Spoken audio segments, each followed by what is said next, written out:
Hello friend, welcome back to my channel. আশা করছি তোমরা সবাই খুব ভালো আছো, আমিও খুব ভালো আছি। তো দেখতেই পাচ্ছ এখানে হচ্ছে আমি রেডি। আমাকে কেমন লাগছে অবশ্যই সবাই জানিও।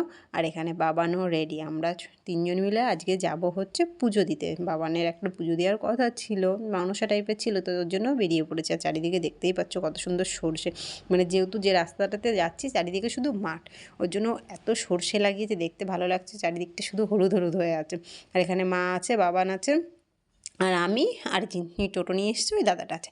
তো এখানে তিনজন মিলে বেরিয়ে পড়েছি, মানে আমরা যেখানে পুজো দিতে যাচ্ছি। চলো তোমাদের সাথে শেয়ার করবো কোথায় পুজো দিতে যাচ্ছি। দেখো এই যে আমরা এসে পৌঁছে গেছি এই মন্দিরটায়। এটা একজনের বাড়ির ভিতরই মন্দির। তো মন্দিরটায় চলে এসেছি, এখানে দেব পুজো। যেহেতু যার বাড়িতে এসেছি উনি না বাড়িতে নেই, তো যেহেতু পুজোটা অনেক আগেই আমাদের দেওয়ার কথা ছিল, দিতে পারিনি, ওর জন্য ভাবলাম আমরা এসে আমাদের মতো করে পুজোটা দিয়ে যাই। তো এখানে দেখতেই পাচ্ছ মন্দিরে ঢুকে এই যে আমার পুজো দেওয়া কমপ্লিট, পুজো দেওয়া হয়ে গেছে। এবার এখান থেকে আমাদের বাড়ি যেতে হবে। তো এখানে আমরা বেরিয়েই পড়েছি বাড়ির উদ্দেশ্যে। ব্লগটা তোমাদের কেমন লাগলো অবশ্যই সবাই কমেন্ট করে জানিও।